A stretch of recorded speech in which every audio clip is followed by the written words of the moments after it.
एगो भजन हम चाहेंगे आपके बीच। पैर इसलिए दर्द कर रहा ना क्योंकि देवघर कांवर लेके पैदल गई थी, अभी तक पैर की दर्द दूर नहीं हुआ है। अच्छा हो जाएगा वो। और बाबा के दरबार, बाबा गरीबनाथ के धरती पे उनके दरबार जाके हम एगो बात कहब तो सब दुख दूर हो जाई। कैसे कि भोला के पूजो ही के कराले भोरे भोरे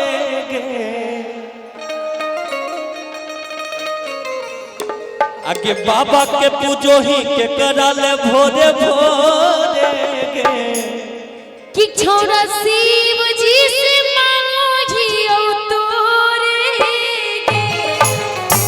कि दुल्हा मिलता तोरा गोरे गोरे पर भोलेनाथ जी सामने थे, हमको उन्हीं की तरह चाहिए। हमको पता आपका ध्यान कहाँ है कि बुलेट पर जीजा हो, बुलेट पर जीजा अल्ले चली घुमाए बुलेट पर जीजा।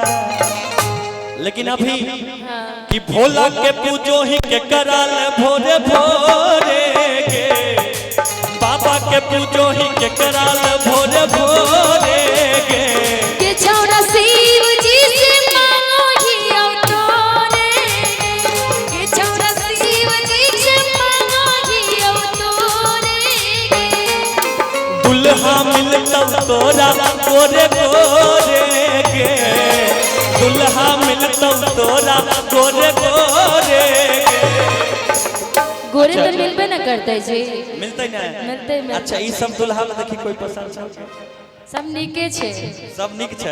सब कोई एगो हमारी मांग बाबा जी की किस्मत में लिख ले। आप एक को बात बोलिए, हमारी मांगे पूरी करो, आप भोले बाबा दुल्हा फ्री करो। फ्री क्यों करे, सब काम फ्री हो जाएगा तो फिर कैसे चलेगा। दुल्हा मिलता तोरा गोरे गोरे के, दुल्हा मिलता तोरा गोरे गोरे रे छोरा शिव जी से मांगो जियो तोरे रे छोरा शिव जी से मांगो जियो तोरे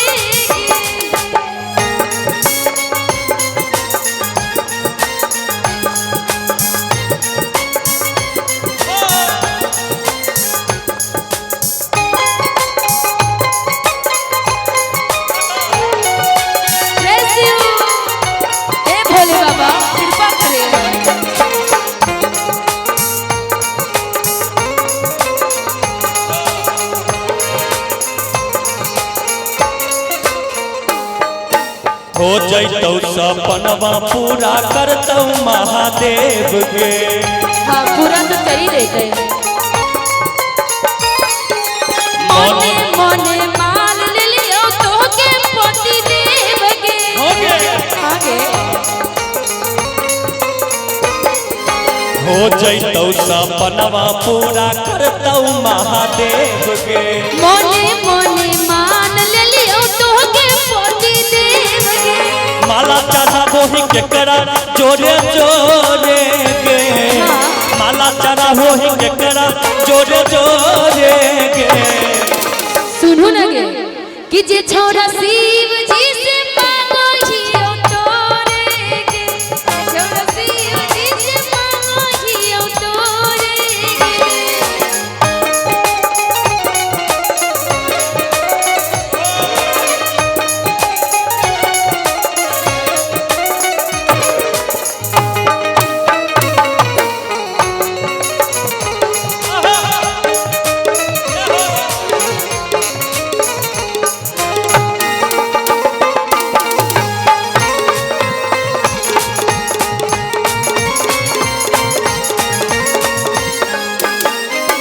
जैतौ नहीं तपस्या छौरी तोर तब बेकार के।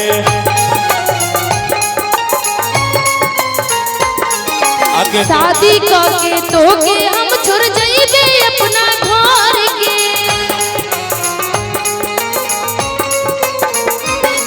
आगे जौतौ नहीं तपस्या छौरी तोर तब बेकार के।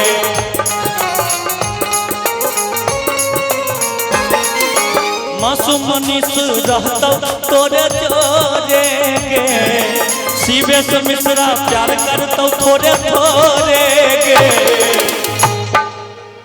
अब मंगबो लेकिन अगला जन्म में। किसी वेश मिश्रा प्रेम करतो थोड़े थोड़े गे थोड़े थोड़े कि के छौरा शिव जी से मांगो